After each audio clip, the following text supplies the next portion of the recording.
Stop trying to convince me, Proteus. Young people who stay home are always very dull. I've always found Proteus dull. Duller than a butter knife. And if love didn't keep you here, chaining you to your beloved's sweet, sweet looks, I would ask you to come with us. It would be better to live in a dull way than to be lazy at home, wishing you were doing nothing. But since you are in love, Proteus, continue to love and let your love grow. Well, we ought to do the same if we were in love, Turner. Are you all going then? All of you? Valentine?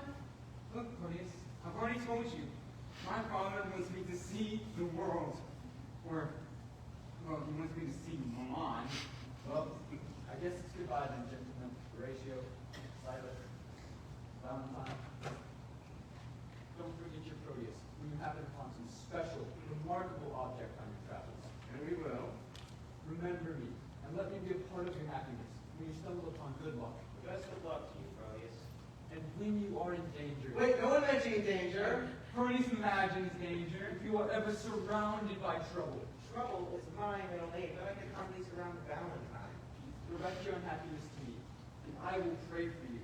Look, Proteus, if you're worried about me, well, about all of us, then you should come with us. Oh, but you know I can't leave Julia. Not until I know how she feels about me. But I will pray for you. And will you swear that you'll pray on the book of love for my success? I swear I'll pray for you on some book. That book contains silly story of deep love. About young Leander. Leander takes it upon himself to swim the river to be with his love. What's that? I don't know that one. It's just a poem Proteus read. Memorize! It wasn't a river. It was a sea. Just imagine young Leander sees the fair girl from across the room. What hero? What room? A ballroom, so to speak, like a cotillion. And Hero is the name of the lady, so whenever young Leander sees her, he immediately falls in love with her. But the two are stuck on opposite sides of the river, so to speak. It's opposite sides of the sea.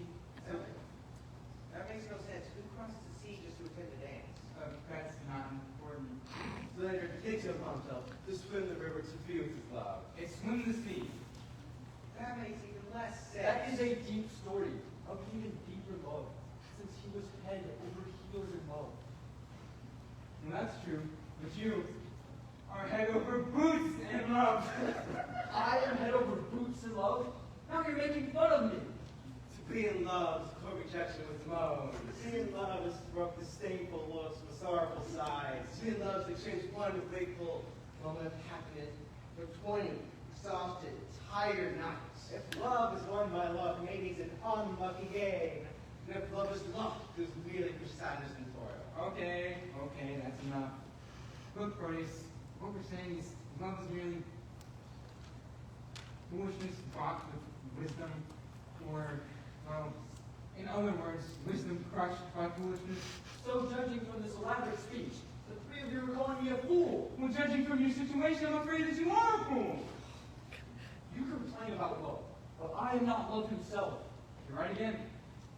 But love is your master, and he has control over you. And gentlemen, I don't think that we should consider anyone wise who is totally controlled by a fool. The writers say that the worm survives by feeding off the sweetest bud, thus destroying the whole plant.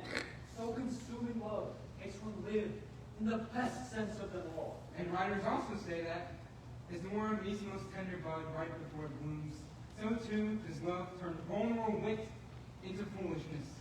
But alas, why am I wasting my time here, advising you, a devoted worshiper to foolish desire? I must meet my father at the harbor, where I will board a ship. I'll walk you there. Oh, no, Proteus, please, let's say goodbye now, and write to me on and on. You'll finally too. You want to write to me too, Nancy. I won't be writing back, but you can write to me too. Why can't you write to Valentine? And write to me about your love and other affairs while your friend is gone. I hope that you'll find only happiness in the law. And I hope the same to you. And goodbye, my friends. He pursues honor, and I pursue love. He leaves his friends to honor them more, and I abandon myself, my friends, and everything, all for the sake of love. changed me completely. You've made me neglect my studies, waste my time, combat good advice, think nothing of the world, exhaust my wits with wondering, and sicken my heart with thinking. Oh, God save you, Sir Proteus. Have you, Sir Master Valentine? Oh, he just left here to set off for Verona. I bet 20 to 1 he is on board the ship already, and I've played the sheep by losing him. Indeed, a sheep will wander very often if the shepherd is away for a while. You agree then that my master is a shepherd, and I'm a sheep? I do? Well then, since he owns me, my troubles are his troubles. Yet I deny that I am a sheep, and I do that with a logical argument. Well, it may be a challenge, but I bet you I can prove your argument by a different argument. Listen, the shepherd looks for the sheep. The sheep doesn't look for its shepherd. But I look for my master, and my master does not look for me. That's why I'm not a sheep. You listen, the sheep will follow the shepherd because the shepherd is the one who feeds the sheep.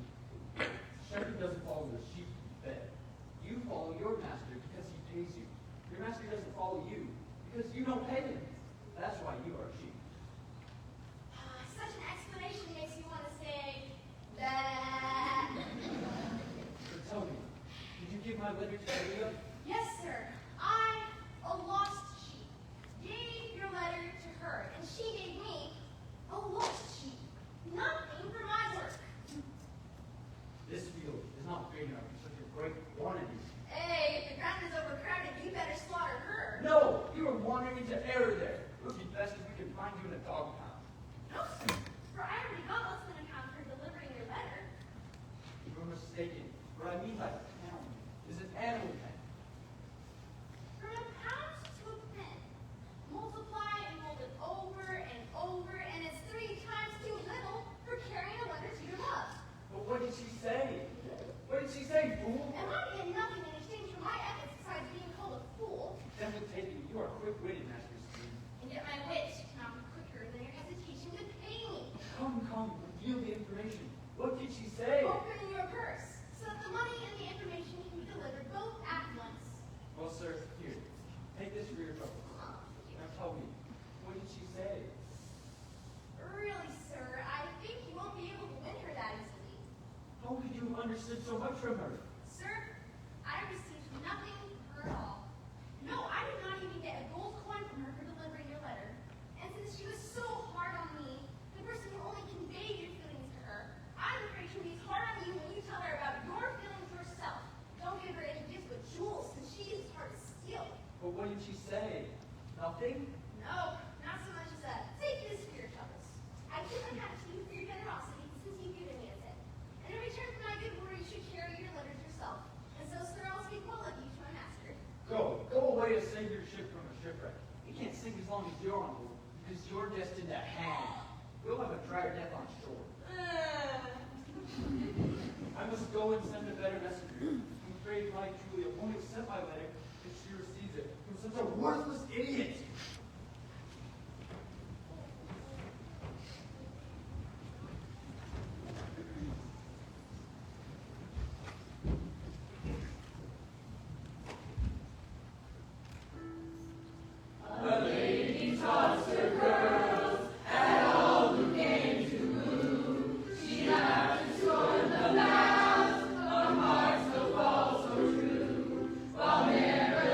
She sang and gave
back again and beg her to carry out the mistake I just scolded her for doing.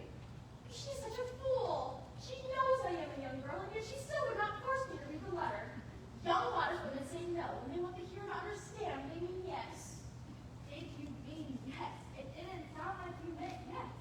Of course I meant yes. It's just that what makes one unreasonable, like an irritable child that scratches its nurse and then immediately is obedient. How harshly have I treated the gentle I would have wanted to have her hear. How angrily I've made myself frown when her inside joy has made my heart smile. Call her back then. Yes, we'll call her back for me. I shall beg her forgiveness for my foolishness. What were you home, your ladyship? Is it almost time for dinner? I wish it would be that way you could satisfy your appetite turning into your meat instead of turning into your servant. What did you just pick up so carefully? Nothing. Well, why'd you stoop down then? To pick up a penny that I dropped. And that people is nothing. Nothing that concerns me. You can lie in there for the people it's meant for. Madame, I won't let it lie there in case someone who had given it for it intercepts the letter. Oh, some lover of yours has written you a love poem. Yes, Madame, give me a starting note so he said, I will indulge in your joking as little as possible. You'd better sing it too. Lights of love. its content is too serious for such a light melody. Serious? So it carries a heavy burden then? Yes, and for melodies can sing it. Well, why wouldn't you? Because I'm not singing at such a high pitch. Let me see your song. Come on, you minx. Keep the melody going, although I do not like this melody. You don't. No, it is too sharp. And you are too blunt, and you spoil the harmony with a variation that is too harsh. Well, the middle point is drowned out by your uncontrolled bass voice. Yes, how could you be using the male part as Proteus would? I will let this nonsense trouble me no longer. I'll make a fuss with this declaration of love.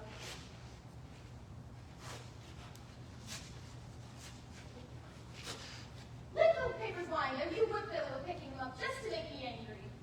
That she would feel so happy to get angry over another letter.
shores to try their luck there. Some go to discover islands far away, and some go to study at universities. He says Proteus is fit for any and all of these things. And he asked me to urge you to not have him spend any more time at home. That would be a great discredit to him when he's older, since he hadn't traveled in his younger days. My dear sir, you do not need to encourage me to do what I've already been thinking about doing all along. I have considered how he spends his time, and he cannot be a fully experienced man unless he is tested and cleared abroad. Experience is achieved by activity and perfected by the good passing of time. So, where do you think I should send him? I believe your ladyship is aware that Proteus' friend, young Valentine, is waiting on the Duchess of Verona in her royal court. I know about that. I think it would be wise to send him there, your ladyship. There, he can take part in lectures and debates, hear elegant conversation, and speak with noblemen. There, he can see for himself every task worthy of his youth and noble social status. I like your advice. You have given a good recommendation, and you can see how much I like your counsel. I will do it. I will make it happen. Alfonso, you may go with Proteus if you like.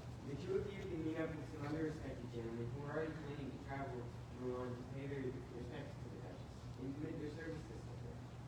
Good company. Proteus will go with them. And I will tell him now. Sweet love, sweet lines, sweet life. Here is your handwriting, her heart's representative. Here is your promise of love, her honor's pledge. Oh, I hope that our parents can be happy with our love and accept our happiness by approving our relationship. Oh, heavenly Julia. What is this? What letter are you reading? It's all right with your ladyship. It's a word or two of greeting, sent from Valentine, delivered by one of his friends who came from him. What is this ring?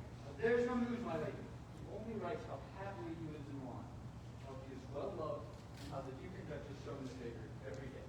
He wishes I were there with him to share his good fortune. And what do you think upon his friend's wish? I rely only on what you tell me to do, your ladyship. I don't depend upon his friendly wish.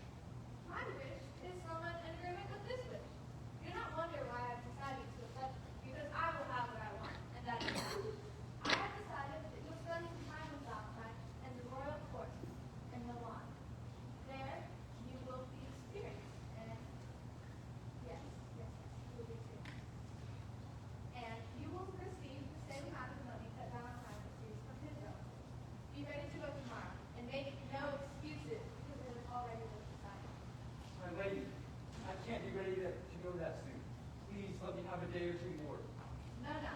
You will go tomorrow. No further talk of lingering around here. Santino, Alfonso, you make sure this expedition is hastened.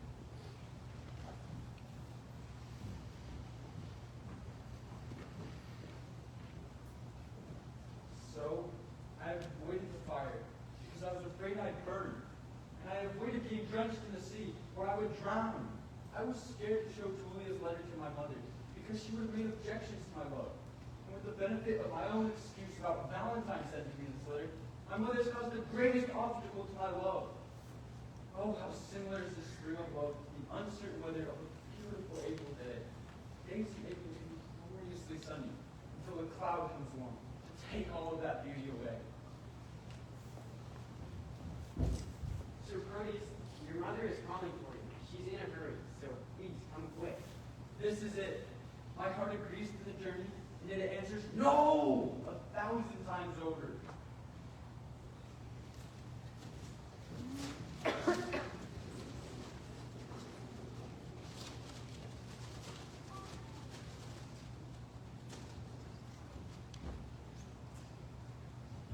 Oh, sir, your glove. Oh, that's not mine. I'm wearing gloves. Right, sorry. This may be yours. Let me see. Oh, give it to me. Is this a lady's A glove? lady's glove? Give that here. That's mine. I'm hoping that yours a heavenly thing. Oh, Sylvia. Madam Sylvia! Madam Sylvia! What's that, sir? She's not within earshot, sir. Who asked you to call her, sir? Your worship, sir. Or else I misunderstood you. Oh, you'll always be too hasty. And yet last time I was pulled off for being too slow. Okay, that's enough. Come to me. Do you know Lady Sylvia? Is that the lady whom your worship loves? I never said I was in love. What would make you presume that? By these particular signs. First, you've learned, like Sir Proteus, to fold your arms like a discontented person. Second, you enjoy a love song like a robin. Third, you learn to walk alone like someone who has a play. To sigh, like a schoolboy that has forgotten the alphabet. To cry like a girl who just buried your grandmother. To fast like someone on a diet. To remain awake, as if worried about being robbed. To whine like a beggar on All Saints' Day. Before you fell in love, when you laughed, you crowed like a rooster. You watched like a lion. And when you didn't eat, you just finished your dinner. And when you look sad, it's because you didn't have money. And now you've changed so much because of your mistress that when I look at you, I can hardly think that you are my master. Oh, yes. Can you spot all of these changes in me? They are easy to see all around you. Yes, Oh, okay, yes, they're visible all around me. They can't be! they are. All around you for sure. Friend, if you could hide the signs of love, nobody could perceive them, but you are so madly in love Inside and out. that all the symptoms of love shine through you, so that anyone who just looks at you can diagnose your illness like they were a physician. Look, gentlemen. Do you know my Aunt Sylvia? Is she the one you stare at while she's having dinner? Have you noticed that? I mean, yes, that's her. Well, I don't know her.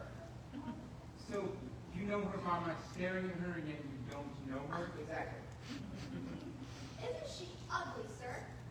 Not so beautiful, boy. She is attractive. Sir, I know that. What do you know? That she isn't so much beautiful as preferred by you. I mean that her beauty is rare and that her charm is never ending. That's because one is artificial and the other is beyond value. How is it artificial or beyond value? Well, sir, she's so artificial to make herself beautiful that no man values her beauty. Do you not trust my judgment that I value her beauty?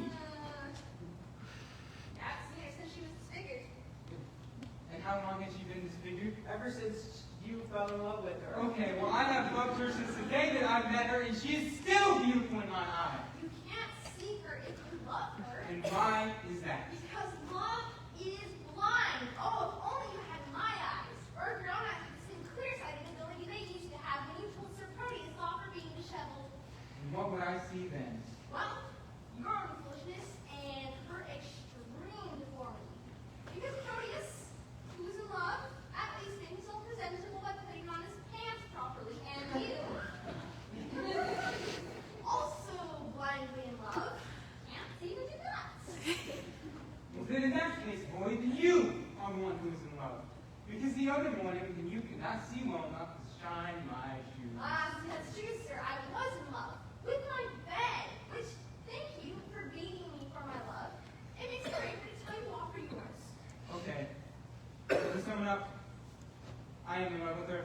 I wish she'd go back to normal. And the other night, then she asked me to write a letter to someone whom she loves. And have you? I have. Is it not written badly? Oh, no, I wrote it as well as I could. But here she comes. Here she comes. Oh, that's a great puppet show. That's a great puppet. And now we will find the words for the puppets. Sylvia! Madam beloved, I wish you 1,000 good mornings. Oh, good grief. This is a very excessive display of manners. Sir Valentine, I wish you 2,000. You should show his interest in her, but she pays him interest instead by offering him twice as many good mornings. As you have instructed, I wrote the letter to your secret, unnamed lover. I didn't want to do it, but I did it because of my duty to you.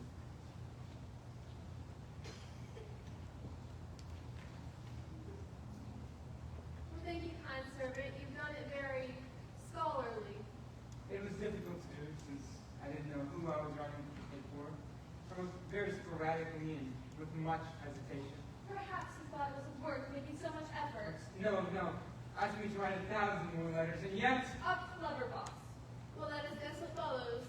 And yet, I won't say it, and yet I don't care. And yet, take this again, and yet I thank you. Don't mean to trouble you any longer. And yet, you will. Ooh, and yet, another yet. my lady, I wrote it to you. Yes, sir, you wrote it, because I asked you to.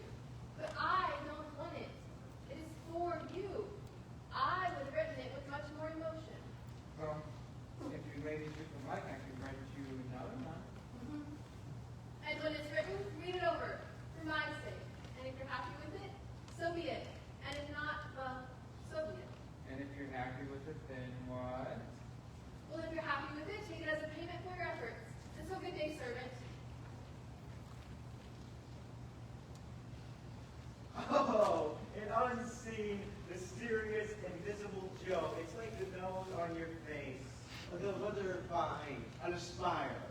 My master courts her, and she teaches him to do it.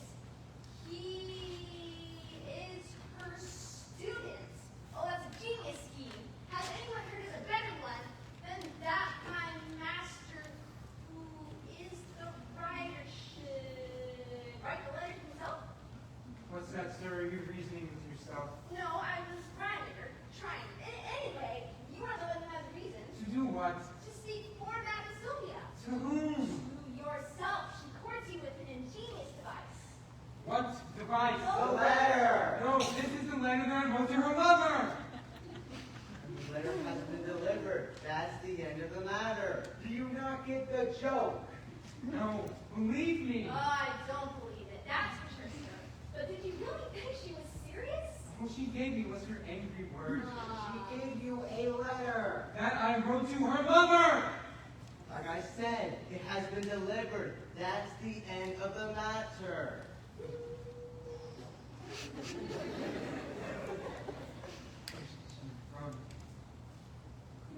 Why did I write it better?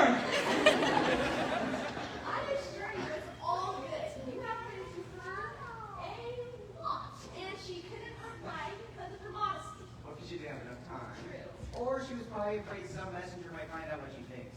So she has taught her love to write a letter to her lover. I'm speaking very, very precisely about all this. Exactly as I see it. Why are you walking off, sir? It's time for dinner. We have party time on beauty. Yes, but listen, sir, although love is changeable like the chameleon and can feed on air, I can only feed on food. And what I can have eat. Oh, don't be like your mistress. Be persuaded. Be persuaded. Come on, please. Get right away.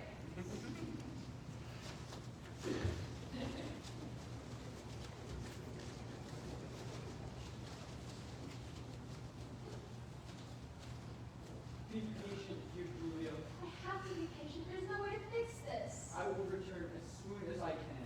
If you remain faithful, you'll return sooner. Here, take this love token for the sake of your Julia. Well then, we make an exchange. Here, you take this. Here is my hand swearing true fidelity. If it should ever happen that I won't swoon with love for you, Julia, the next hour some horrible misfortune will torture me because I have forgotten my love.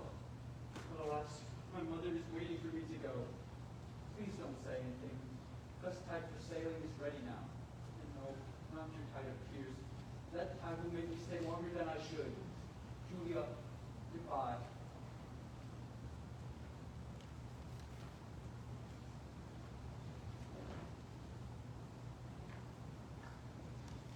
Is she gone without saying anything? Yes. True love should do just that. True love can't speak. Besides, actions speak the truth louder than words. Sir Proteus, they are waiting for you. Go, I'm coming, I'm coming. Oh, goodbyes like this can make poor lovers speechless.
A long time will pass before I stop crying. Everyone from my family, the Lances, suffers from this. I have received my inheritance like the prodigal son, and I now go to the emperor's court with Sir Proteus. I think that my dog Trey has the sourest nature of all dogs. He's made of stone, a very rough stone, and has no more pity than a dog. My mother is sobbing. My father is lamenting. My sister is crying. Our servants are crying loudly. Our cat is wringing her hands out to get all the water out from all the trying, and all of our house is in such a state. And yet, this cruel-hearted dog didn't cry one tear.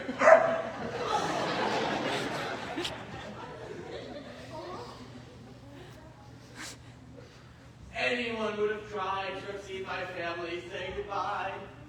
Look, even my grandma, who has no eyes, cried herself blind when I was leaving.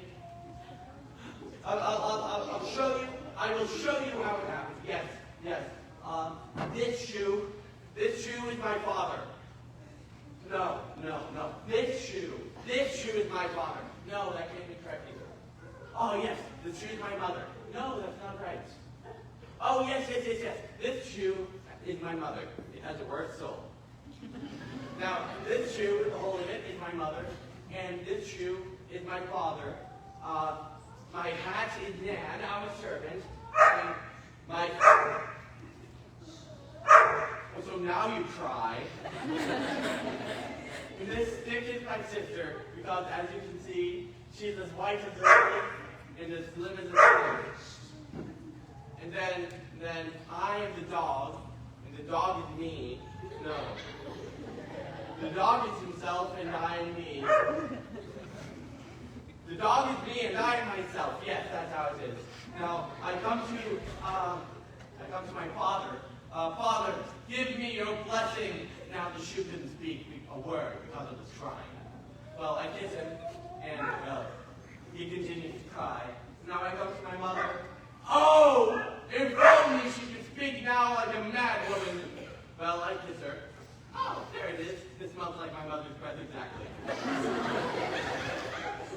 Now I come to my sister. Note the scene that she makes. But this cruel-hearted dog didn't cry one tear. But look, I make the dust on the ground wet with my own tears. What? Go! No! Get on board! Your master's already on the ship, and you're supposed to bring some oars. I don't care. I don't want to go. Why are you crying? Get out of here, you idiot! You'll lose the tide if you stay here any longer. It doesn't matter if the tide is lost, or if the unkindest tide that any man ever had. What's the unkindest tide? Oh, well, he that's right here. It's not right. Come on, then! How do they lose the sea's tide? Oh, I don't care. Well, in losing the sea's tide, you'll miss your voyage. And in missing your voyage, you'll lose your master. And in losing your master, you'll lose your employment. Oh, shut up. Why are you shutting me up? Because I'm afraid you'll lose your tongue. Where should I lose my tongue? In your story. In your tail! Oh, lose the tide, lose the voyage, lose the master, lose the employment, lose the dog.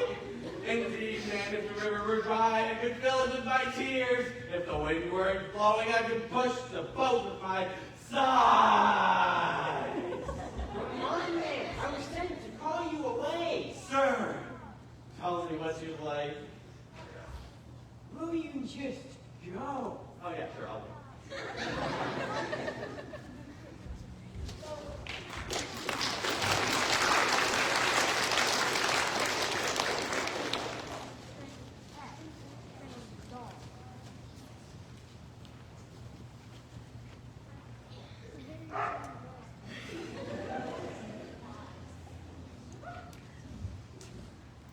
Master, Sir Turrio's still frowning at you. He's just frowning because of his love. Not his love for you. Love for my mistress, then? Oh.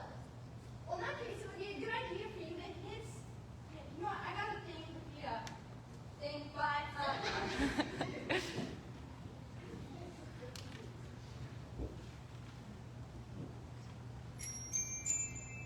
Sylvia! servant. Madam, You're a sad servant. indeed I seem sad.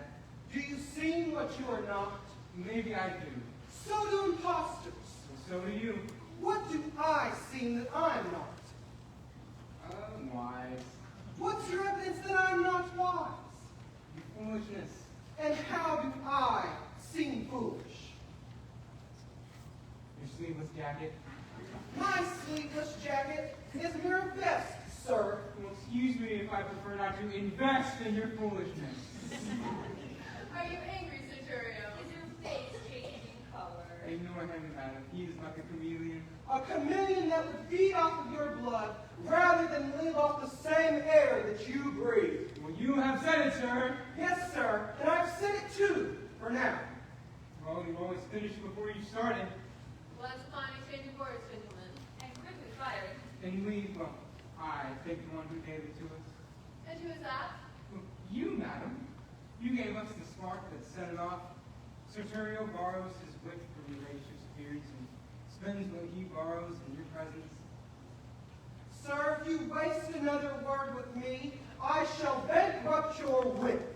Oh, I have no doubt that you have a treasury of words, Turio. And I also do not doubt that no other treasure gets you servants based on their shabby uniforms. No more, gentlemen, no more. My mother is coming. The Duchess! Now, you have besieged by students, my daughter Sylvia. Sir Valentine, your father's son. What would you say to a letter from your friends?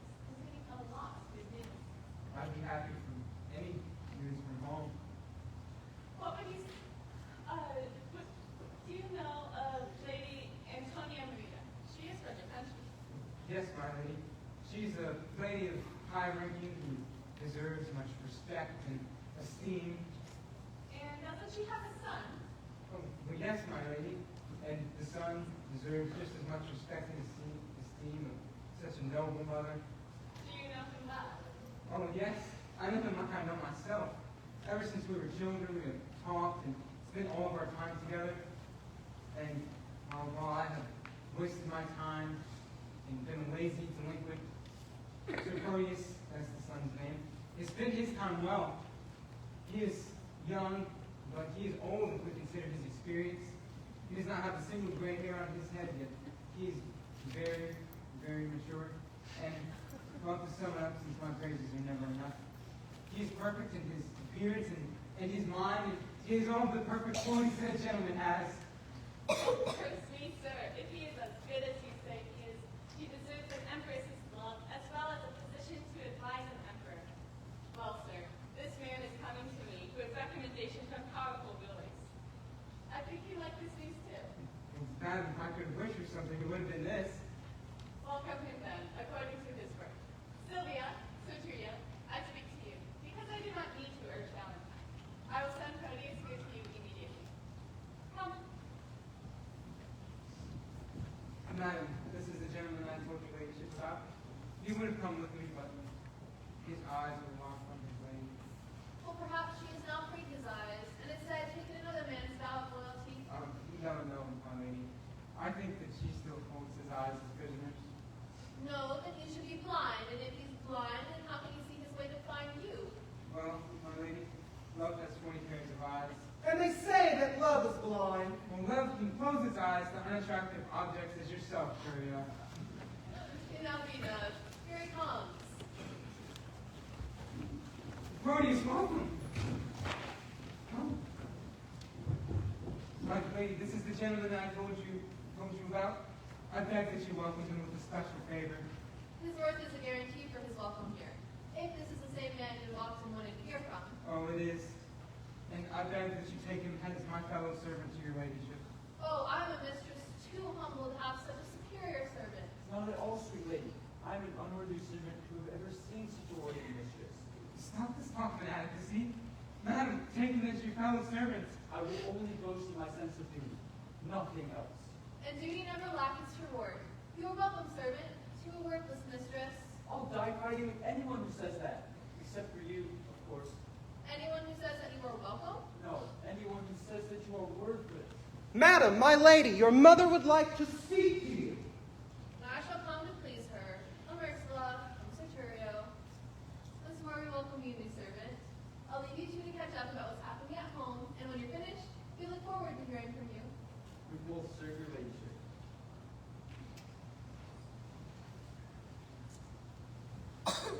So, tell me, how are things from where you've come? The friends are all well, and they send their party greetings. And how are your friends? They were all well when I left them. And, how is your love? How is your lady friend? My tales of love used to make you tired. I know that you don't enjoy talking about love. Yes, but that's all changed now, Proteus. He is repenting for his condemning of love. Love's high, domineering thoughts have punished him with bitter fasting, with groans of penance, with nightly tears and daily sighs from heartache. In revenge for his sneering at love, love has taken sleep from his enslaved eyes and kept them open as watchers of his heart's sorrow. Oh, Proteus, love is a powerful word. It has made me so humble. And I confess, there is no pain that compares to that of the punishment of love. But there is also no joy that comes to that of serving love. Now, there is no discussion except for that of love. Now I can have everything just with love. I can eat breakfast, lunch, dinner, and sleep while just feasting on the mere name of love. That's enough. I can read it all from your eyes. Wait, was Sylvia the idol that you worship? That's her. Isn't she like a saint from heaven? No. But someone from earth who is beyond compare. You can call her divine. I would flatter her. More than flatter me, because love enjoys praises.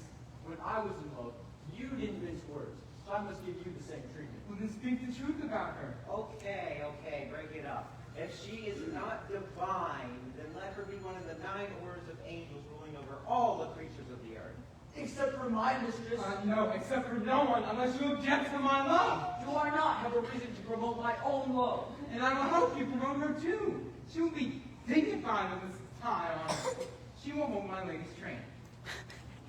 And if the earth did touch her lovely dress, then it would glow so much with pride that it would refuse the summer flowers to take root, and this harsh winter would last forever. Valentine, what's with your bragging? I'm sorry, Proteus, but no other value was compared to her. She is unique. Then let her be alone and remain unique. Not for the entire world, man, indeed. She is my own. And with her, I'm as 20 oceans if all of their water were nectar, all of their pebbles of sand, pearls, and all of their rocks pure gold. Forgive me, Proteus, for focusing so lovingly on my love. My rival in love, the one that her mother loves only because of his wealth, has gone with her, and so I must follow them, because as you know, Proteus, love is full of jealousy. But she loves you, doesn't she? Yes, and we are engaged, no more than that. We have made arrangements for our marriage, and how we will escape from this place. I will throw a rope ladder up to the window, we will flee in the night, but that is for another time. Come to my room and advise me on these matters. Go before me. I will seek you out. I have to go back to the road to get some things from my luggage that I need to use. And then I'll help you afterwards. And will you hurry? I will. What is wrong with me? It's like one source of heat replaces another one. And so, my memory of my past love is quite forgotten because of this newer sight. Is it my or Valentine's praise of her true perfection? Or is it my faithless sin that makes me justify myself without cause? She is beautiful, and so is Julia, whom I love. Oh, whom I love. My love for Julia has now melted, like an image of wax put next to a fire. And I'm afraid my devotion to Valentine has gone cold. Oh, but I love this lady Sylvia far too much, and that is why I love her less. How shall I adore her upon more reflection? It's only her appearance that I've seen so far, and that has dazzled me. But surely, when I come to look at her exquisite inner qualities, I will be completely blinded by love. If I can restrain my wandering love, I will. If not, I will use my skill to win her.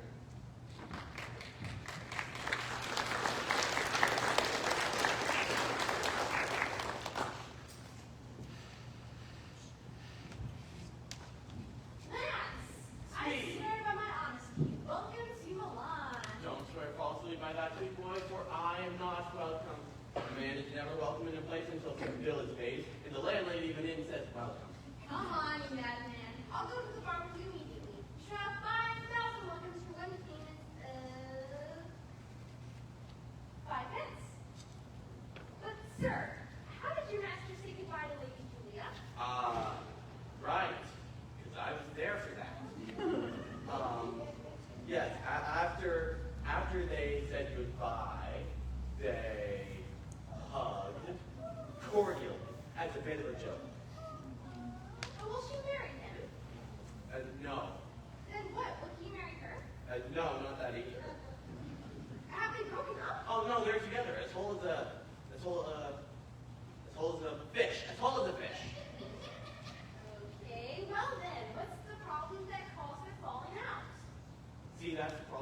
she as well.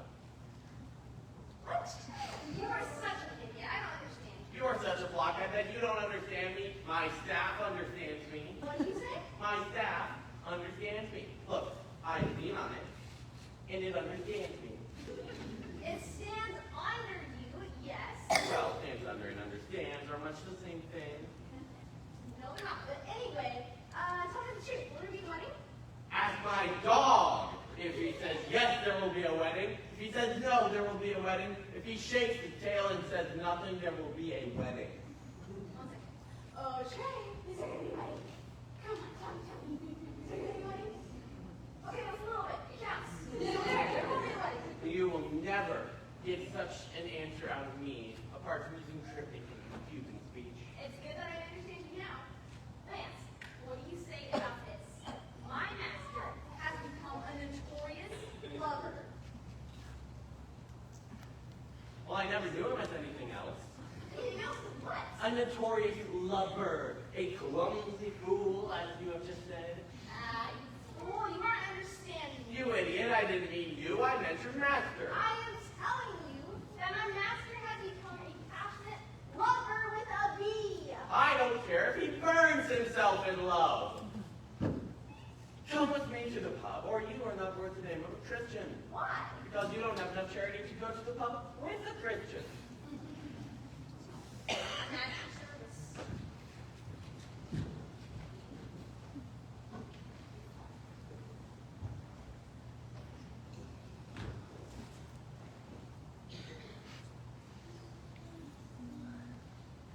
Listen, and help me sort out my thoughts and emotions, my good Alfonso.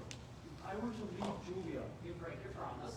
true, and if I were to love the beautiful Sylvia, You would also break your promise. true, and I would break an even bigger promise if I were to hurt my friend Valentine. And yet even love, which made me swear to be faithful, provokes me to break my promise 3 times over. Love made me swear, but love wants me to break my promise. Oh, sweetly tempting love, if you have ever sinned, teach me, your tempted subject, how to justify that sin. At first, I adored a star, who shone for just a moment, but now I worship the heavenly sun.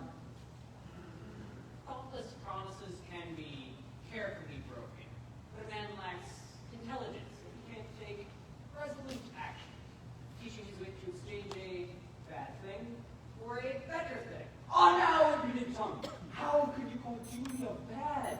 I cannot stop loving, and yet I do stop loving, but I stop loving the woman I should love.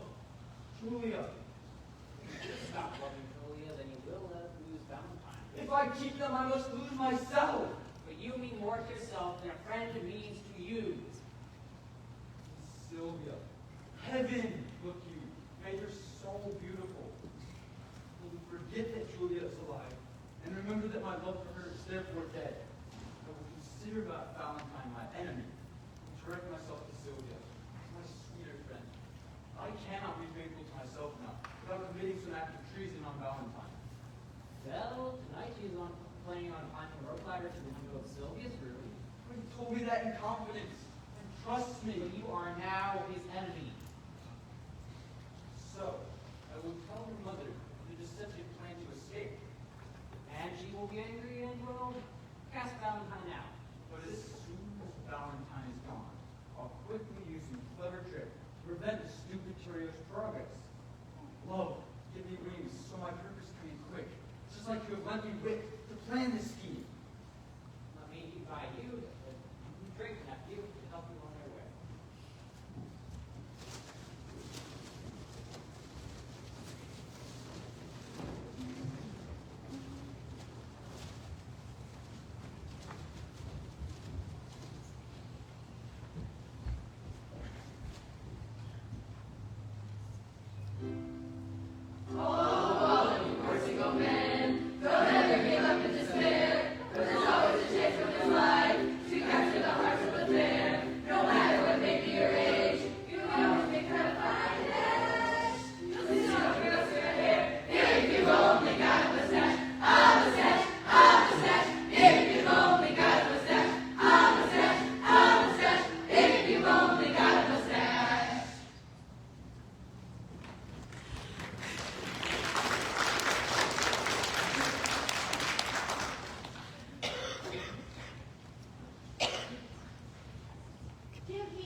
good. You could be Enoch. I had a friend named Enoch a little while ago. It was Enoch. What? No, don't look so miserable, Genevieve. We're going on an adventure. Oh, look. The chest is returning. Ooh. Oh, look at matches. Oh, I have to have that. Oh, this is really cool. Yeah, maybe not. Oh, I have to wear pink. Oh, the dresses. Wait, I'm not wearing pink. Come on.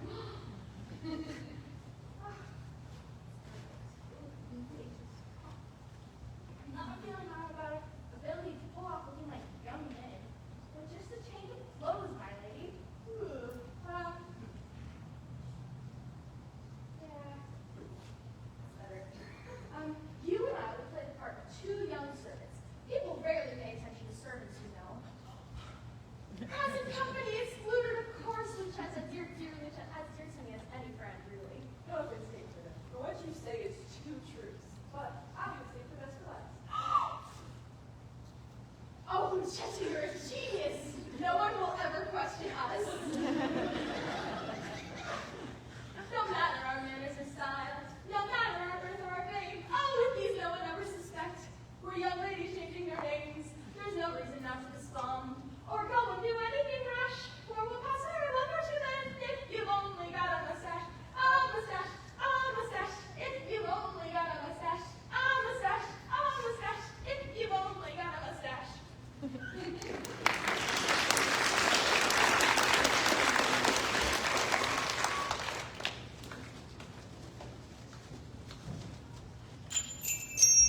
Duchess.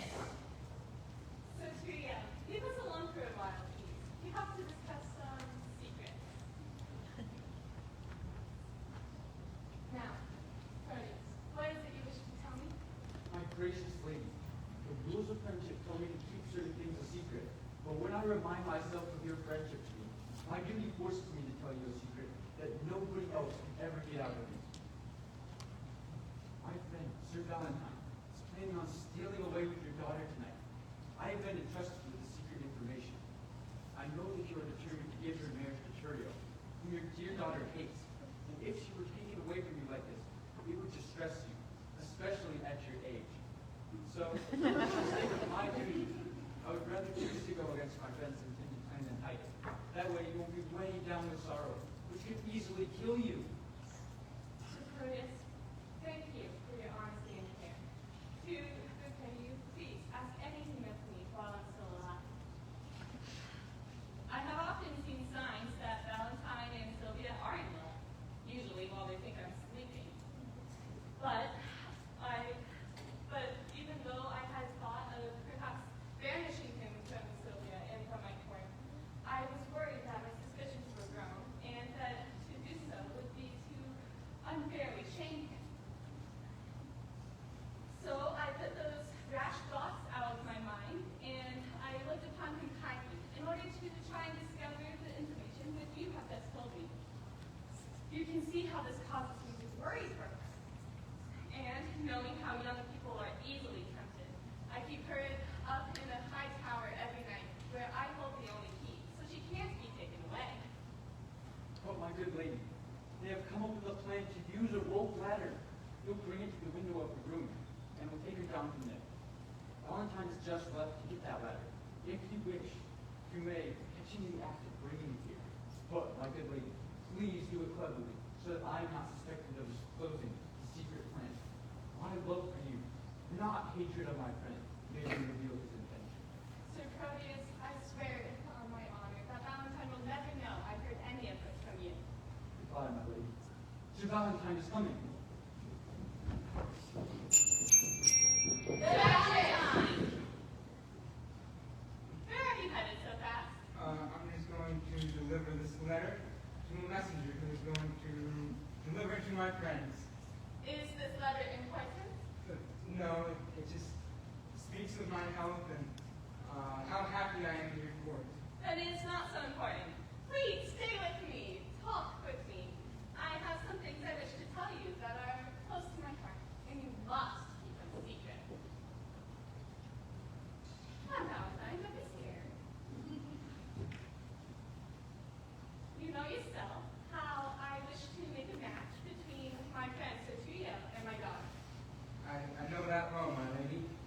that is a very perfect match. The gentleman is virtuous and kind, and he has all of the perfect qualities that a husband would need to fit the life that your beautiful daughter will be. But, my lady, can't you win her over so that she likes him? No, and trust me, she is stubborn, headstrong, sour, obstinate, proud, and disobedient. And I tell you this, after thinking it over, this pride of hers has turned my love away from her. And I have often thought that perhaps in my old age, she would cherish me and be dutiful to me. But now I have decided to get a new husband and to shun my daughter, so that anyone can take her in. Then let her beauty be her dowry, for she is not worthy of me or my possessions. My lady, what would you like me to do about all this? There is a gentleman in Milan whom I love, but he is stubborn and shy and does not care to speak of love with me. I would like you to be my tutor, for it has been such a long time, and I have forgotten how to encourage a suitor. And the times and fashions of this way have changed as well. Tell me how and in what way I should behave to be well regarded in his eyes. Well, my lady, as a woman of your stature in the community, then I would say that you should invite him to dinner and then shower him with gifts. But he refused the gift I gave him. Well, my lady, don't take his refusal seriously. Sometimes men refuse what they want the most, and first refusal makes later love greater. Don't give up. Try again. Send him another invitation and some more gifts. But what then? Once he knows that I am interested and is willing to come to dinner, I wish, of course, to avoid a scandal. You see, he is much younger than I am. Well, in that case, my lady, then I would say to have him come after dark. But how could we be sure that no one sees? Well, you can come in through your window. My window is built high and in such a way that to climb up is to endanger your life. Well then, you should use a rope ladder. Throw it up to his window and weigh it down with some hooks. Now, since you are a good man from a good family, where could I find such a ladder? When would you need it by? Why not tonight? Though I have not yet sent an invitation, I wish to have everything ready so that both the ladder and the invitation are sent to him together. Within that case, my lady, I will have it to you by 7 o'clock. Oh, wait, Sir Valentine. If he comes alone, how can he carry the ladder with him? Well, you could hide it under any coat, short or tall. Yes, my lady. And let me see your Oh, coat. any coat will work, my lady. No, I think your coat would work best. Let me see it. What is this? This is a device suitable for the fairy scheme I have been planning. My lady, I can explain. And what is this here? To Sylvia. Now that is interesting.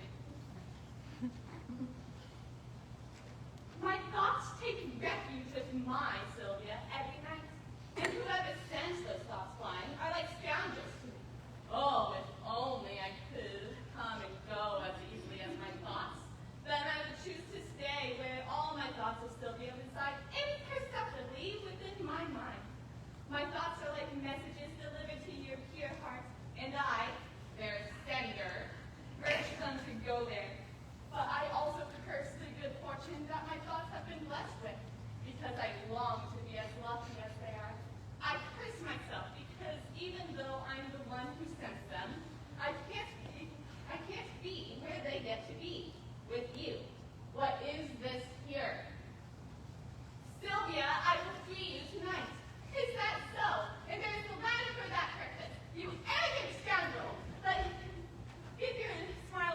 of your own birth.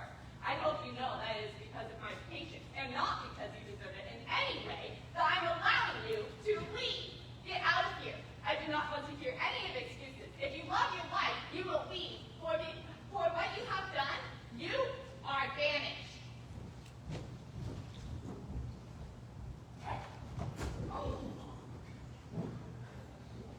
And why don't I just die rather than live in torment? Being banished from here is like being banished from Sylvia. Being banished from Sylvia is like being banished from myself. And that's a deadly banishment. Oh, what joy is joy if Sylvia isn't nearby. What light is light if Sylvia can't be seen. Oh, fleeing will be worse than dying. But I will flee.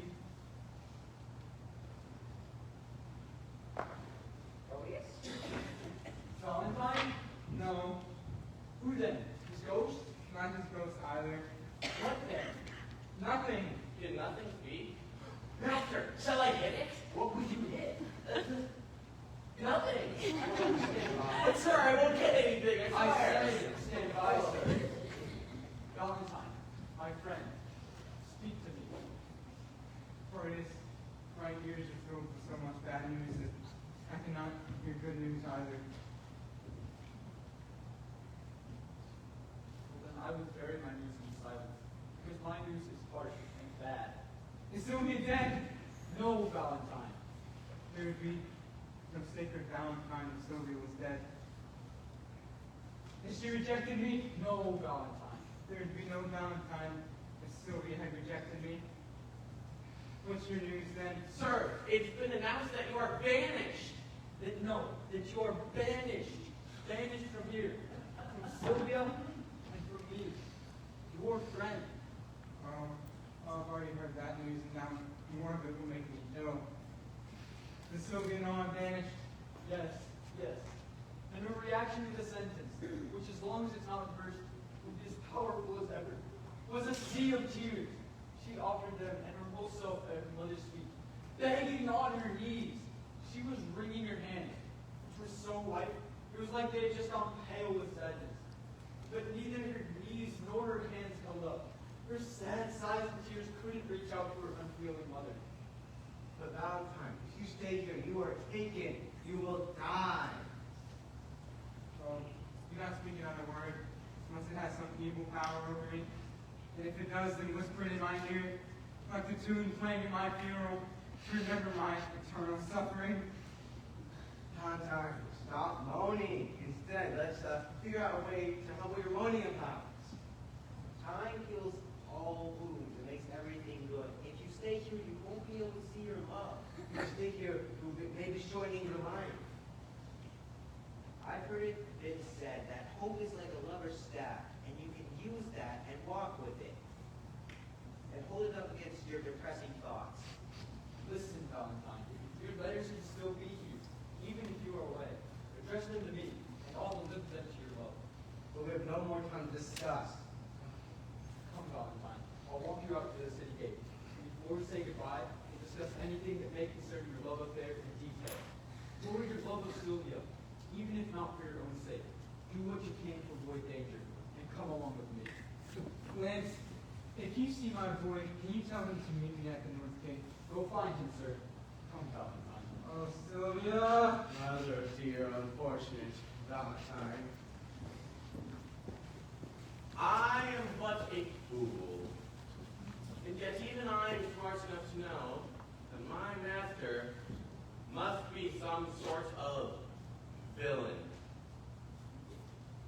But that's quite all right with me. He's one specific kind of villain.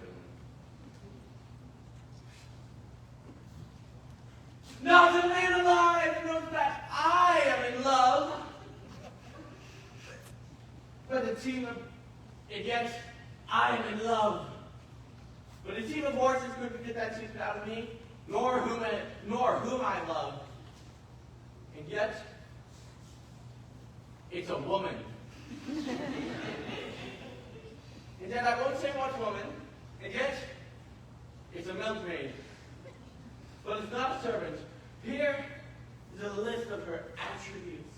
Oh, in the first place, She can bring and carry things. A horse can do that.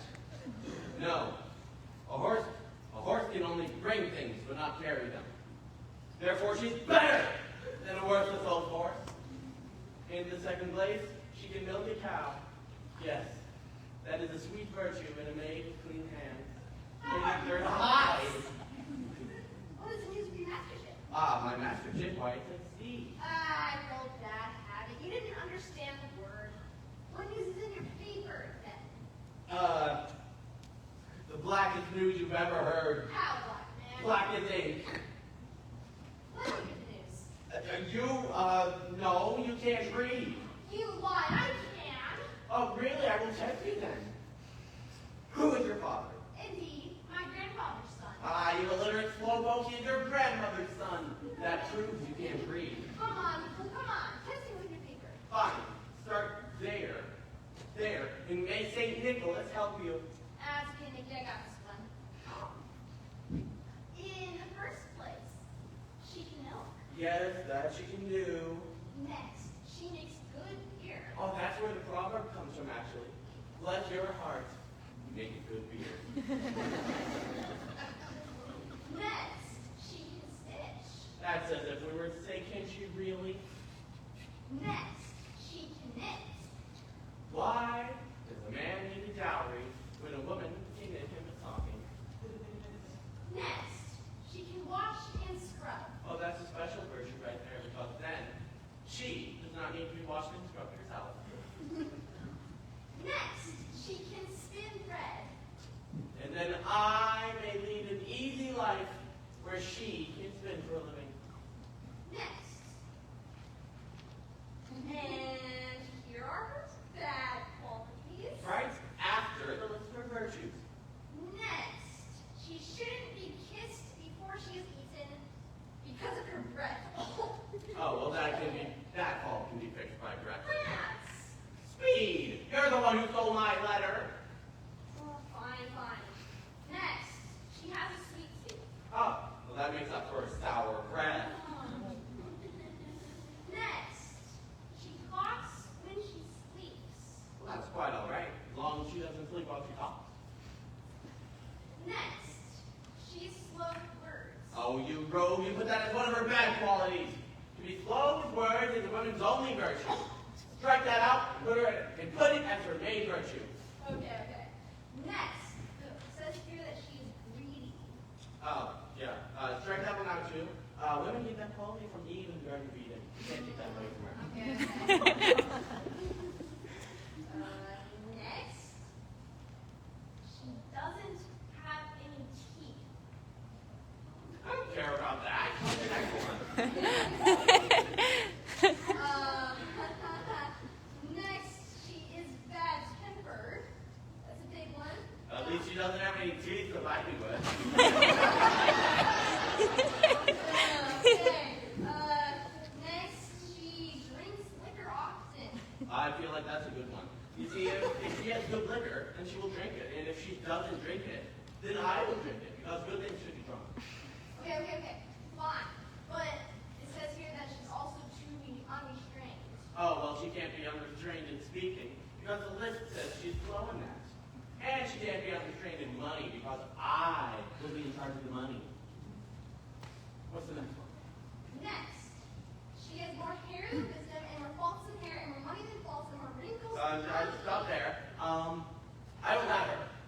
She was mine, and then not mine, and then mine again. 9 or 10 times within that last night. Say that one again. Next, she has more hair than wisdom. More hair than wisdom.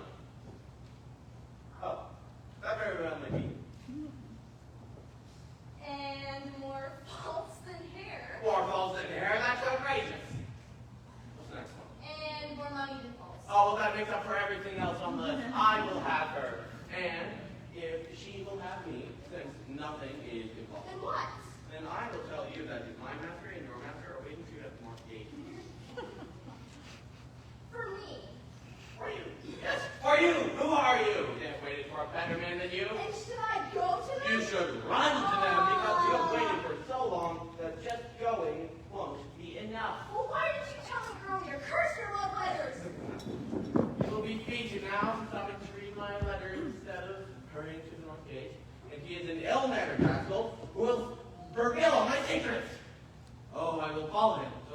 enjoy watching his punishment.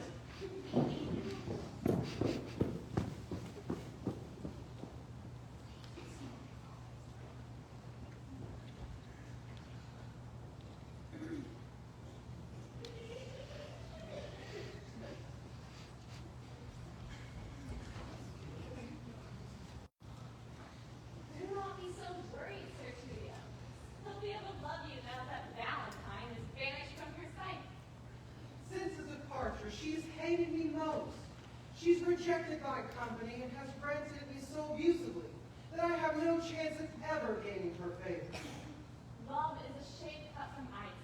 It dissolves into water and loses its form if you heat it for an hour. Let time melt her frozen thoughts, and she'll forget all about worthless Valentine. The death it is. Ah, Sir Tertius, how are you? Is your friend gone, like how our announcement says? He's gone, my lady. My daughter grieves over his departure. It will take just a little time for the grief to be over, my lady. I believe so too, but Sir Trio doesn't think so. Now that you've shown that you deserve the good opinion I have of you, I feel more inclined to talk to you. I will prove my loyalty to your grace. If not, don't let me live any longer to look upon your face. You know how willingly I would bring about the marriage between my daughter and Sir Trio. I do, my lady. And I think you are quite aware of how vehemently she disagrees with my plan for her future. She did disagree when Valentine was here, my lady. Yes, and she continues to do so. What can we do to make her forget all about young Valentine? The best way is to speak badly of Valentine. Speak of his falsehood, cowardice, and low social status. You hate these three things very much. Yes, but she'll think this criticism is motivated by hatred. Yes, but only if Valentine's enemy says these things to her. That's why someone she considers as his friend should speak about this with detailed evidence. Then you must speak badly of him. I am very reluctant to do that, my lady. It doesn't suit a gentleman, especially if he does it against his best friend. Since your good words can't help him, your bad words can't hurt him.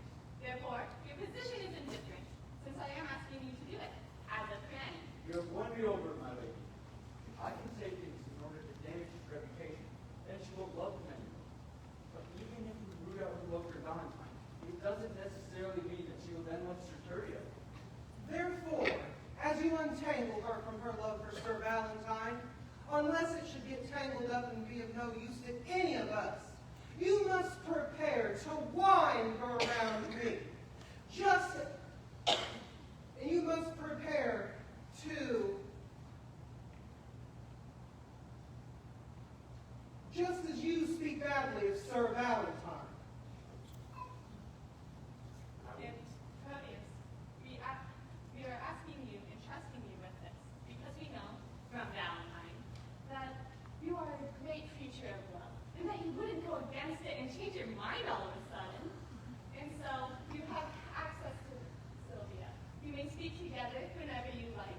And since she is still gloomy and melancholy, she will love to see her friend. There, you may mold and persuade her to love Trio and to hate Valentine. I will do as much as I can. But you, Sir Tertia, are not eager enough. You must lay a trap to catch your desires with longing love poems, whose carefully constructed rhymes should be entirely filled with vows of service. This teaching is inspired by heaven.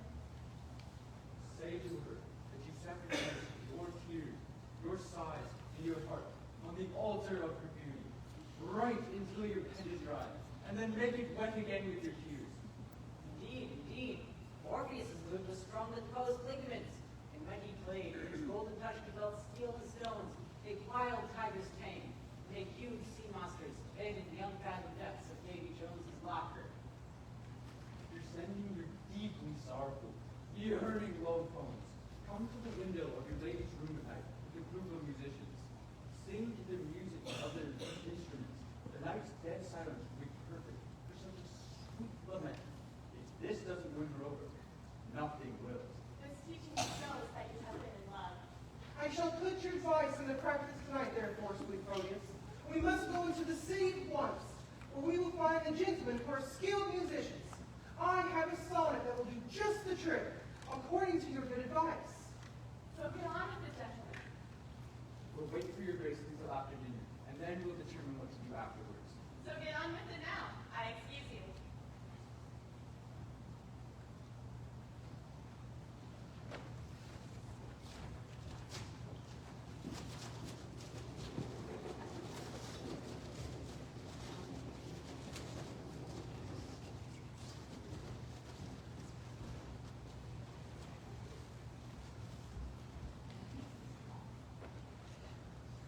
Be ready, all of you. I see a traveler. Even if there are 10 of them, don't hesitate. Take them down.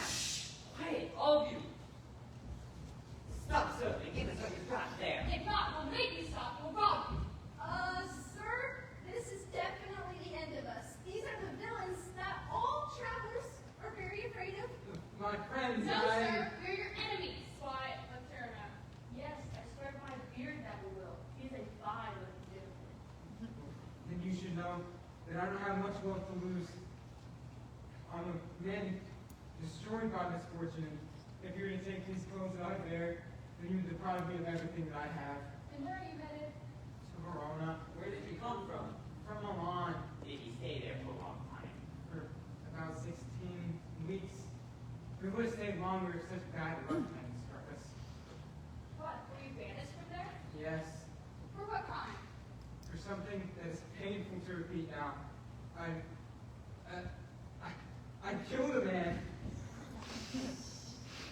And I regret his death very much.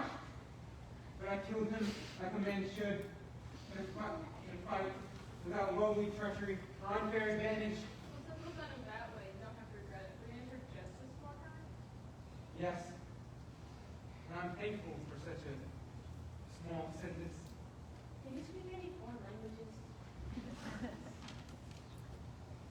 That's an odd question. But yes, actually, thanks to my traveling in my younger years, I'm accomplished in different languages. Otherwise, I would have found myself quite miserable quite often.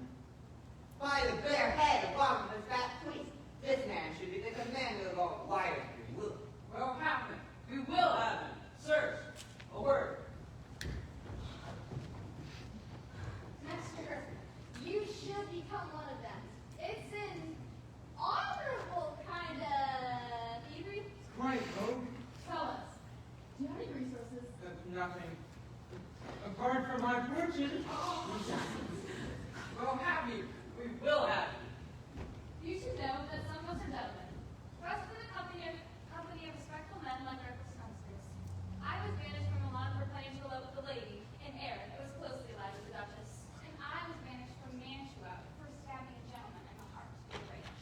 Alfred is more concept. Let's focus on our purpose. We're acknowledging our faults, so that they may justify our lawless lives. And also, because we see you're noble looking, and by what you said to us, you're a linguist and man of such perfection, we would love to have you in our profession. Indeed. And because you are a banished man, we negotiate with you. We're suggesting this reason above all. Would you be happy to be our general, make virtue of necessity another leader in this wilderness? Say yes and be our commander. We will perform acts of allegiance to you and love you as our commander and our king. But, if you reject our offer, you'll die. You won't live to boast about what you just offered. Well, then in that case, I accept. But you must not make any acts of violence towards women or small children. No, we hate such practices. Hey, hey, hey! I'll not participate in such violence. Come along with us then, and we'll take you to the rest of our gang and show you all of our tricks. Like us, they're at your disposal. Now, tell me more about these treasures.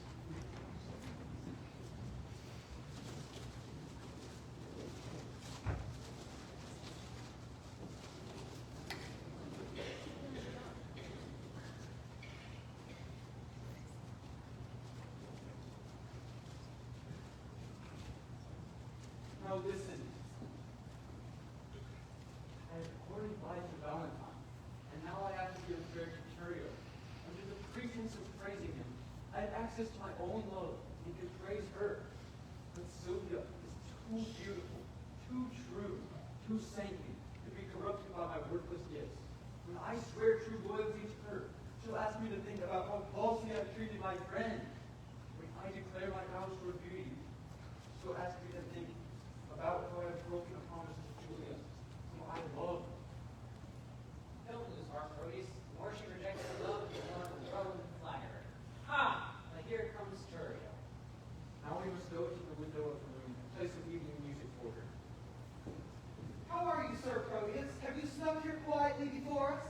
Yes, noble Thurio, because you know that love will crawl in service where it is forbidden to go. Yes, but I hope you don't come here as a lover. But I do, sir. Otherwise, I wouldn't be here. Whom do you love? Sylvia? Yes, Sylvia, but only in your name. Well, thank you, for your own sake, that you made your meaning clear. Now, gentlemen, let's play and do so heartily. Woo!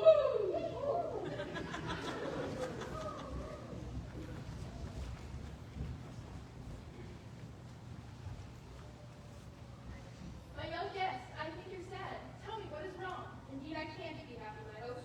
Come, I'll make you happy. I'll bring you where you hear music and see the gentleman that you ask for. Will I hear him speak? Of course you will. Now that will be music.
She is dead. That's not true. I shouldn't say it. I'm very sure that she's not married yet. Even if she is dead, your friend Valentine is alive. You know that we are engaged, yet you are not ashamed to pursue me with your persistent courtship. I also heard that Valentine is dead. Is it not so, Alfonso? Most certainly, sir. Well, if he is dead, then imagine that I am dead too. You can be sure that my love is buried with Valentine in his grave. My sweet lady, if your heart is so unyielding, at least allow me to get your picture. The picture that is hanging in your room. I'll speak to that. I'll sigh and cry to that. Since the substance of your perfect self is devoted elsewhere, I am only a shadow. I will woo your image. That picture is fully of more real than wouldn't you have been unfaithful to it? I imagine you would treat it like a shadow just to be discarded, just like you treated me. At case be your eyes, sir. It would be just like you to adore false shapes and worship shadows, since you are so false to women. But nevertheless, send the picture in the morning and I'll give it to you. And so, good night. I feel like one of the wretches who has to wait overnight for an execution in the morning. Madam Sylvia does seem to have that effect on people.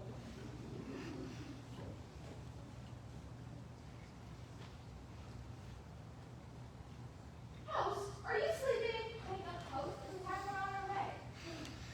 By all I consider holy, I fell asleep. Host, where is Sir Cardius staying? Indeed, at my inn. My, how the night has sped by. It's almost day. No, it's not, but it's the longest night I've ever stayed up. And the most sorrowful. My young boy, it's that way.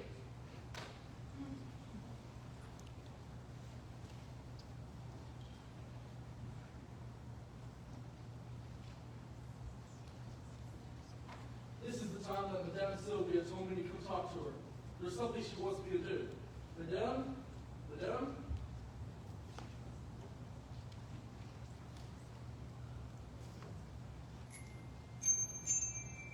Sylvia! Who's calling me? Your servant and your friend. One who is waiting for your ladyship's order. Sir Evermore, 1,000 times good morning. 1,000 times good morning to yourself, lady lady, and to yours. Good morning, Sir Evermore. According to your ladyship's command, I was supposed to come so find out the orders you would like me to carry out. No, Sir Evermore, you are a gentleman. But don't think that I'm flattering you. I swear that I'm not. You are wise, brave, compassionate, well accomplished.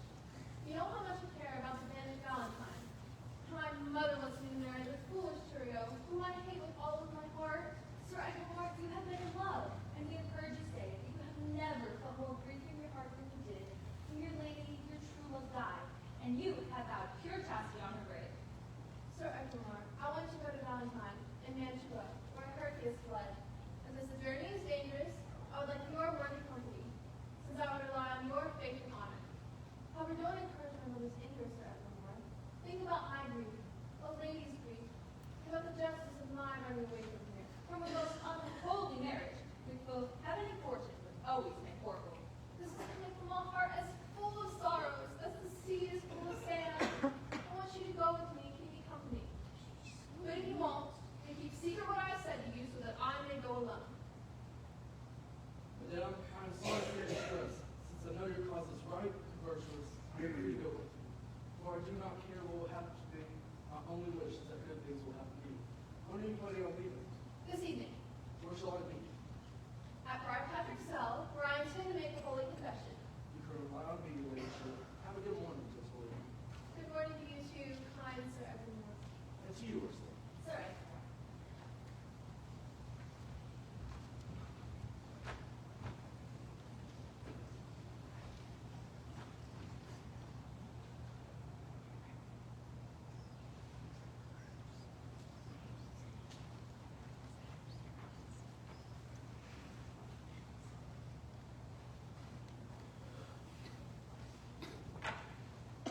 When a master servant behaves like a dog to him, it is tough. I have raised this one up from a puppy. I have saved this one from drowning when 4 or 5 of his blind brothers and sisters drowned. trained this dog precisely as one would say, I will train a dog like this.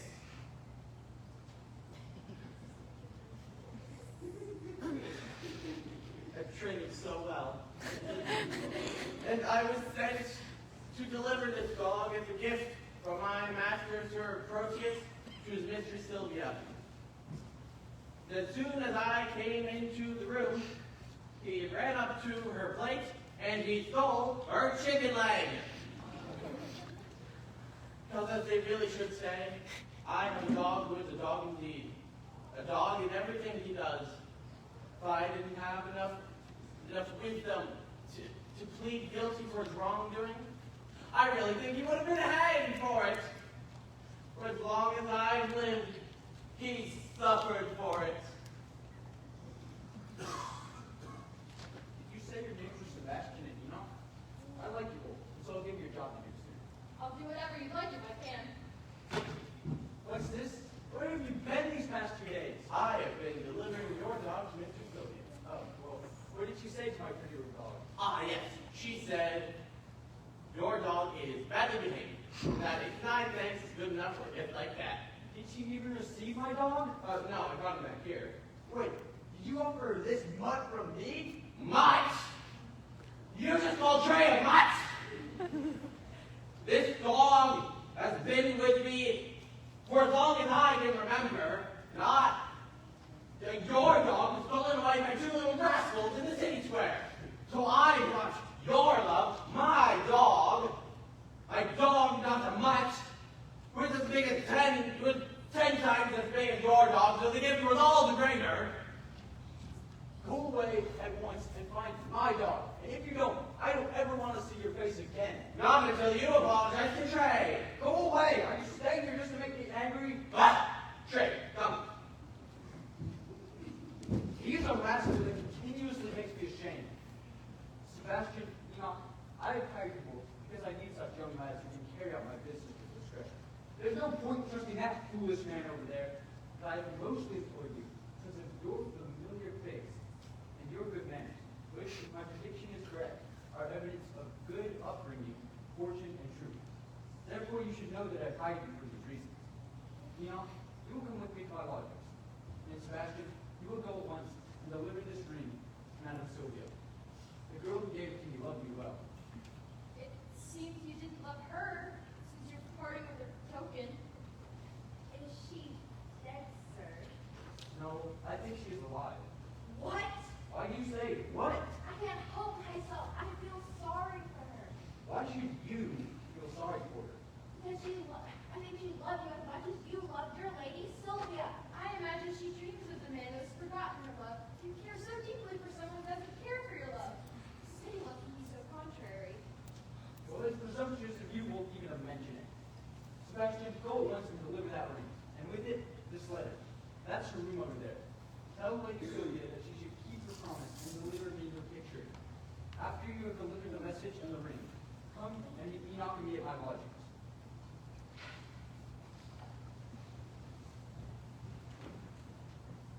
Oh, what woman would carry such a message? Poor Proteus, you've employed a fox to be the shepherd of your lambs. Oh, I am such a fool. Why do I care for the man who hates me with his life? Because he loves her, he hates me. Because I love him, I have to feel sorry for him. I gave him this ring when we said goodbye, so that he would remember me, and now I am an unhappy messenger who has to carry the ring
she will break as easily as I tear his letter apart. He sends your ladyship this ring. He should be ashamed of himself for sending that to her ladyship. Why, I've heard him say 1,000 times that his Julia gave him that ring when they said goodbye. Tell your master that though his false finger has abused the ring, my finger will not do his Julia so much wrong by wearing the ring. She thanks you. What did you say? I thank you, madam, that you care for her. Poor gentlewoman, my master has really wronged her. Did you know her? Almost as well as I know myself. I think of her sorrows every day, and I cry for her. Oh, poor lady, she probably thinks that Proteus has abandoned her. I think she does, and that's why she is in mourning. Isn't she beautiful? She has been more beautiful than she is now, your ladyship. Back when Proteus loved her, she was as beautiful as you, I think, but since then, the rosy blush has been starved from her cheeks from the pain. How tall is she? About my height? Because at Pentecost, when all our enjoyable plays are performed, I played the woman's part. And I dressed in Madame Julia's clothes, and they fit me almost as well as my men's clothes, as if they were made for me. Therefore, I know she's about my height. And I played a tragic role, and I made her cry in earnest, and if I didn't feel her sorrows in that moment, I should have been dead. And she is indebted to you, gentle boy. Oh, poor lady, a pendant left behind. I cried just thinking about your words. Dear boy, I give you this, my purse, on behalf of your mistress. I give you this because you love her. And so, good day.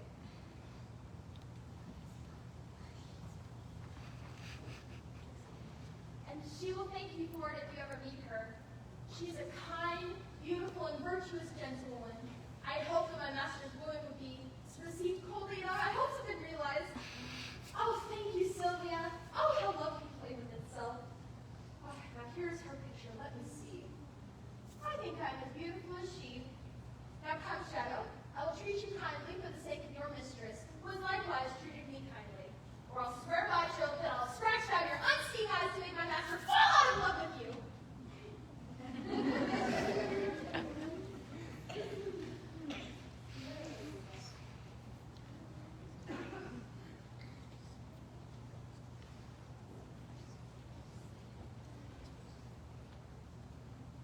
The sun begins to tinge the western sky with gold.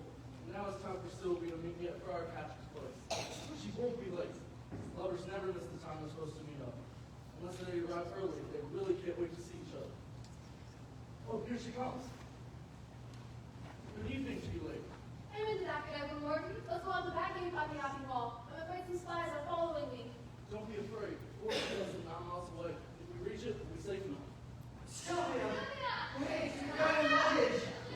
Sylvia? Sylvia? Oh, no. I'm fairly certain this was when she was supposed to meet Sir Eglamour. Well, she's obviously on here now. I can't believe she left without it. What will she do without us? What would we do without her? Come down and leave and choose this way.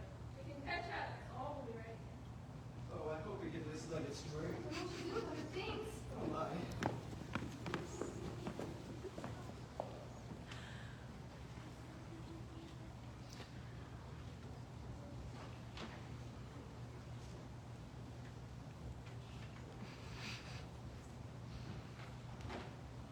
Sir Proteus, what does Sylvia say about my wound? Oh, sir, she is more gracious than she was before. And yet, she's not so sure about your physical appearance. What? Is it because my legs are too long? No, it's because your legs are too thin. Then I shall wear my boots to make my legs look a bit thicker. But love won't be inspired by something it hates. What does she say about my face? She says it's pale. No, that willful woman lies. My face is tan. But pearls are white, and the old saying goes that tan men are pearls in the eyes of beautiful ladies. I would rather shut my eyes than look at them. What does she say about my conversation? She doesn't like it when we talk about violence. Well, then I shall talk about love and peace. It's better when you just keep silent.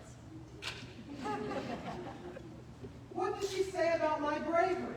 Oh, sir, she has no doubt of that. I don't need to doubt your bravery because you know you're covered. What does she say about my noble ancestors? She says you are well descended. True, you've gone from a gentleman to a fool. she even consider my possessions? Oh, yes. But she feels sorry for them. Why? Because such an idiot owns them. Because they are rented and borrowed and not entirely in your possession. Here comes the Duchess. The Duchess. Sophronis, how are you?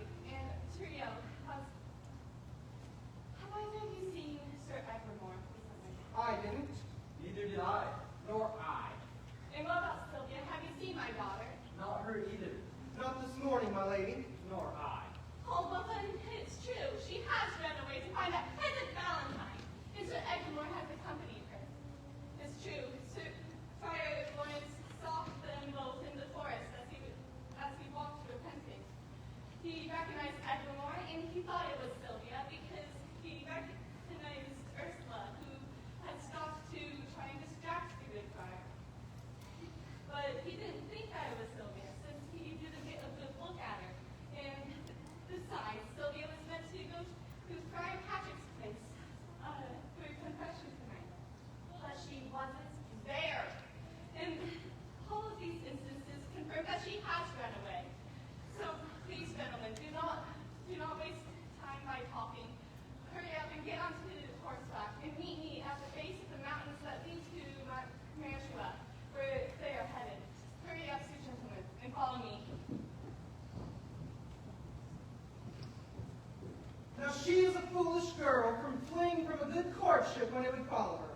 I shall go after her, not because I love the uncaring Sylvia, but I shall take revenge on Eglamour.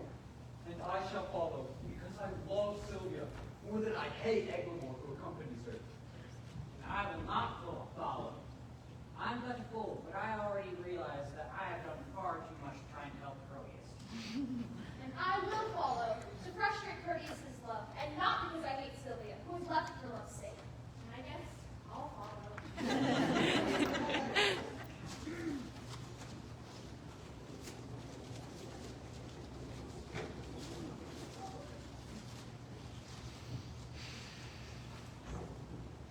Come, be patient. We have to bring you to our captain. 1,000 is not experience in this one. Have talked to the Bruce patiently. Come, bring him here. Where is the man who is with them? He moved quickly and lightly, so we lost him. But Moses and Valeria is following him. Go with them then to Weston the Forest. That's where our captain is. We'll follow him to ran away. The bushes surround him. Can't escape. He said passing them, didn't he? Come. I must be wondering if our captain's there. Do not be afraid. Judge honorable minds and won't mistreat women. Oh, Valentine, I bear all of this for you.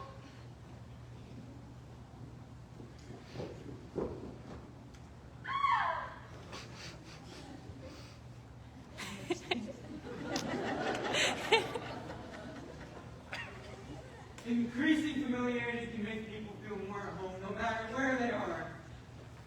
This shadowy, deserted place, a forest that no one ever visits, now feels better to me than towns bustling with people. Here I can sit alone and no one will see me as I tune my sad songs of nightingale's sorrowful notes. Oh, that you live in my breast. Don't leave love's dwelling place without a tenant. Revive me with your presence, sweet Sylvia. I rescued you! I didn't want this! Well, what's this yelling and hustling right here?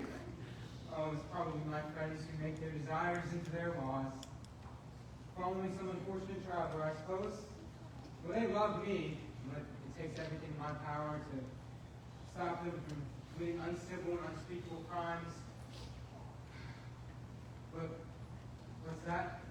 Someone coming? Madam, I have done you this service, but you don't value what I, your servant, have done. I risked my life to rescue you from the outlaws that would have harmed you. Just give me one beautiful look. It's the least you can do for me. What I see and hear is like a dream. Oh, but love, give me patience to wait for a while. I cannot give you kind looks, sir. I am miserable and unhappy. You were unhappy before I came, but my coming here has made you happy. But your loving advances make me very unhappy. When he makes those advances to you, Sylvia, it makes me very unhappy. If I had been taken by a hungry lion, I would have rather been the beast breakfast than to have been saved by the false Proteus. Oh, heaven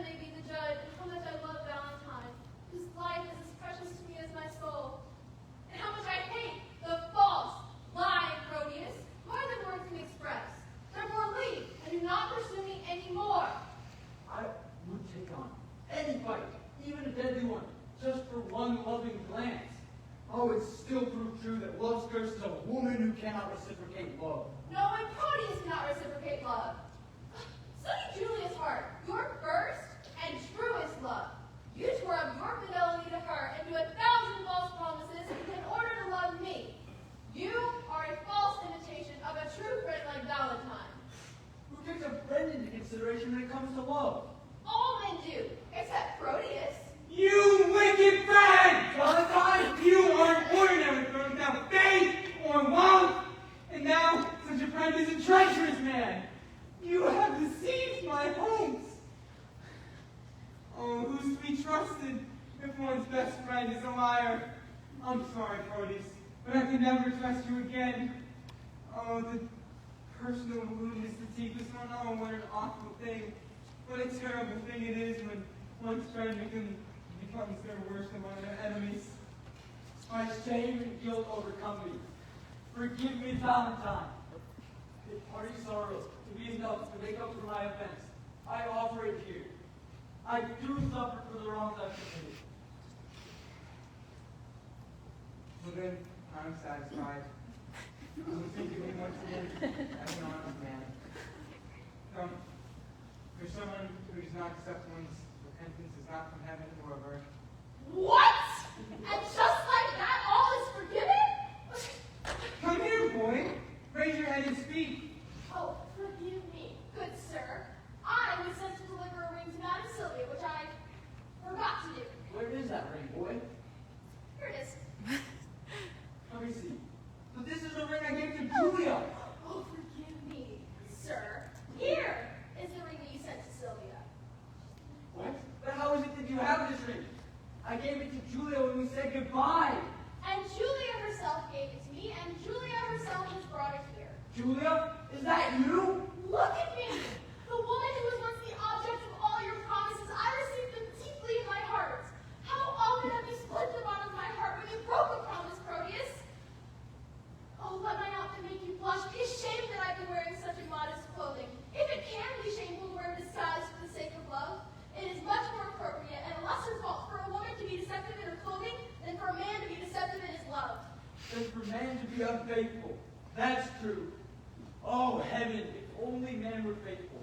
Then he would be perfect. Because one wrong fills him with so many faults. He commits so many sins. What is in Sylvia's face that I can't see more clearly than Julia's with faithful eyes? Come, join hands. Let me be blessed to make a happy end to this. It would be pity to see such friends as yourselves become enemies. Heaven be my witness. I would keep my wish forever. And I will keep mine. A prize! A prize! A prize! A prize! A prize! Stop! This is my lady, the Duchess. My lady is I, a dishonored man, Sir Valentine, who welcomes you to grace. Sir Valentine. There's Sylvia, and Sylvia's mine. Move back, Curio, or accept your death. Do not come within the range of my anger. Do not call Sylvia yours. And if you do, Milan won't protect you here. Go ahead. Just try and take Sylvia. Just try and touch her.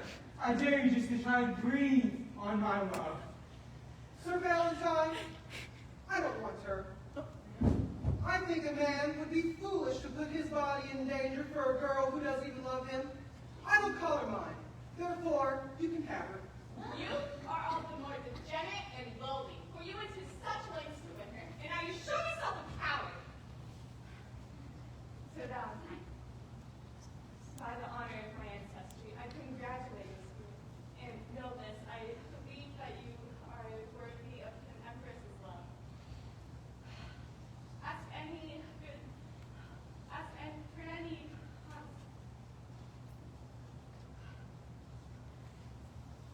you are a gentleman. You are and you are the one who truly deserves my daughter. Please, take Sylvia, for she is yours, and you have earned her.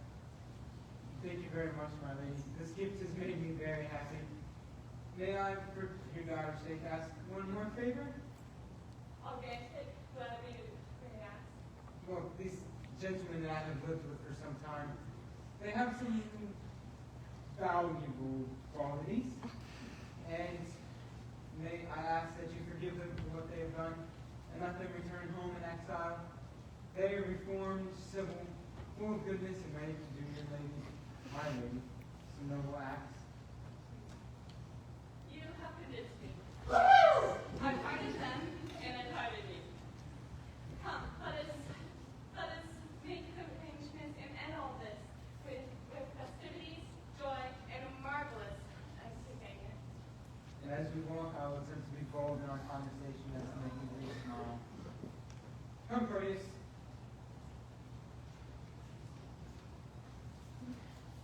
Your punishment will be to listen as I tell the Duchess of your treachery, your repentance, and finally your discovered love.